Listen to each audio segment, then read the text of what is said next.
কথিত জিনের বাচ্চা নামে পরিচিত ইউপি সদস্য আব্দুস সত্তার ও তার স্ত্রী হাফেজা বেগমের প্রতারণা চক্র নিয়ে স্থানীয়দের মধ্যে ক্ষোভ বাড়ছে।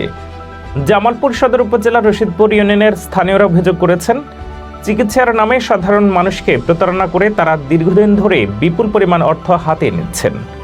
ভুক্তভোগীদের অভিযোগ, গত 5 বছরেরও বেশি সময় ধরে হাফেজা বেগম তার বাড়ির একটি কক্ষে বসে বিভিন্ন রোগীদের ঝাড়ফুঁক ও তাবিজ কবজ এবং নানা ধরনের চিকিৎসার নামে প্রতারণা করে আসছেন। দূর দূরান্ত থেকে তারা সহজ সরল মানুষদের বিশ্বাসকে পুঁজি করে তাদের কাছ থেকে লাখ লাখ টাকা আদায় করা হয়েছে। হাফেজার স্বামী আব্দুস সত্তার, যিনি 6 নম্বর ওয়ার্ড আওয়ামী লীগের সভাপতি এবং রশিদপুর ইউনিয়নের ইউপি সদস্য, সম্প্রতি একটি ধর্ষণ মামলায় জেল খাটার পর জামিনে মুক্ত হন।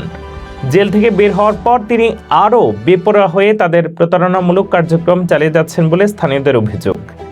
অনেক স্থানীয়ই নাম প্রকাশ না করার শর্তে জানিয়েছেন, আওয়ামী লীগের সরকারের পতনের পর তাদের কার্যক্রম কিছুদিন বন্ধ থাকলেও এখন তারা আবারও সক্রিয় হয়ে উঠেছে। তাদের বিরুদ্ধে দ্রুত আইনি ব্যবস্থা গ্রহণের দাবি করছেন এলাকাবাসী। এ বিষয়ে প্রতারণার অভিযোগ অস্বীকার করে হাফেজা বেগম বলেন, অনেকে আমাকে বিশ্বাস করে তাদের সমস্যার কথা জানান।